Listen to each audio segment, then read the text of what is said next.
Pertama saya akan sampaikan bagaimana pemahaman Wahabi. Wahabi itu dananya kuat, jaringannya kuat, sudah punya TV dan radio, termasuk media sosial apalagi. Saya tidak biasa membahas seperti ini, namun kejadian kemarin yang membuat saya sedih pada hari Rabu membuat saya akhirnya berubah bahasan dalam bulan Maulid ini. Kenapa?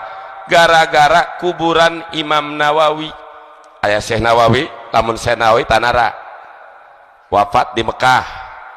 Imam Nawawi pengarang kitab Riyadhus Shalihin, pengarang kitab Adhkar Nawawi, pengarang kitab Hadis Arba'in, pengarang kitab Syarah Muhadzab, kitab Majmu 20 jilid, pengarang kitab Syarhun Nawawi sampai ada 10 ada 15 jilid, pengarang kitab At-Tibyan fi Adabi Hamalatil Quran, termasuk kitab Minhajut Thalibin.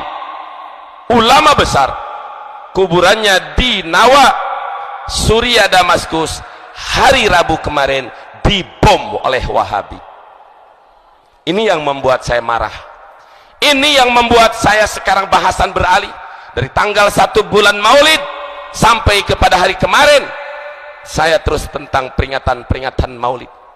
Tetapi dari mulai malam tadi di Sagak Balaraja dan di Warudoyong Jayanti sampai yang ketiga kali ini dan seterusnya, saya akan terus-terusan bahas kupas tentang Wahabi karena ini bahaya. Perlu diketahui, Imam Nawawi, Imam Muhyiddin Nawawi itu ulama besar, gurunya ulama sedunia, ulama Ahlussunnah wal Jamaah.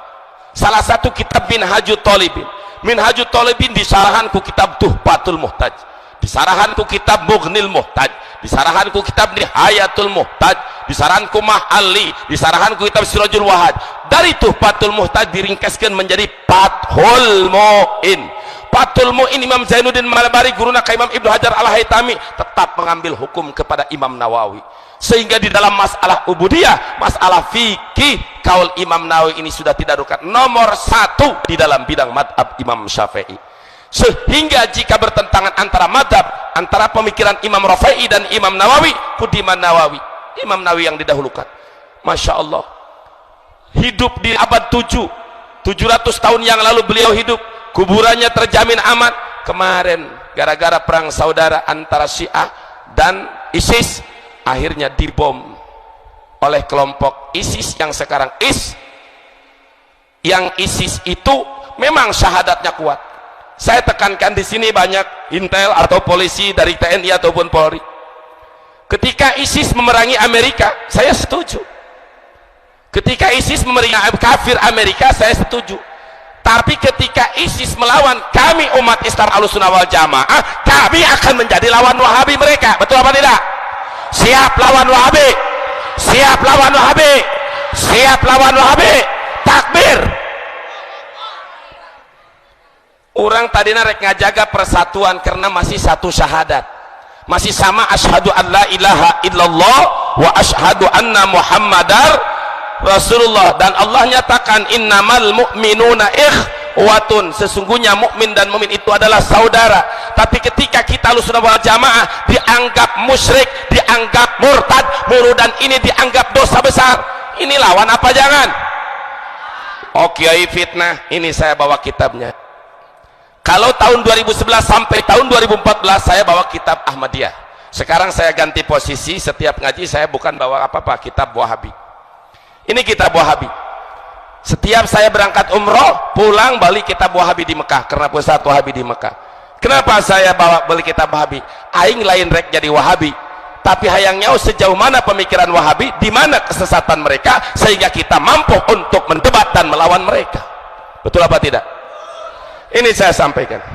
Ini namanya kitab Fadlul Islam. Kitab Fadlul Islam. Artinya kalau bahasa orang bahasa Gunung Kencana mah keutamaan agama Islam. Namanya bagus. Fadlul Islam namanya keistimewaan Islam. Tapi di dalam kitab ini yang dikarang oleh gembongnya Wahabi, yaitu Muhammad bin Abdul Wahab. Yang disebut Wahabi itu dari Muhammad bin Abdul Wahab. Saya buktikan melalui rekaman video ini, mungkin akan bisa menyebar seperti bagaimana video-video yang lain. Kita ahlus sunnah wal jamaah, ahlus sunnah wal jamaah sebagaimana di dalam kitab I'anatul Talibin yang bersumber tetap dari Imam Nawawi di dalam kitab Tahdzibul Asma wal Lugha, dibagi bid'ah itu tidak semua dolalah.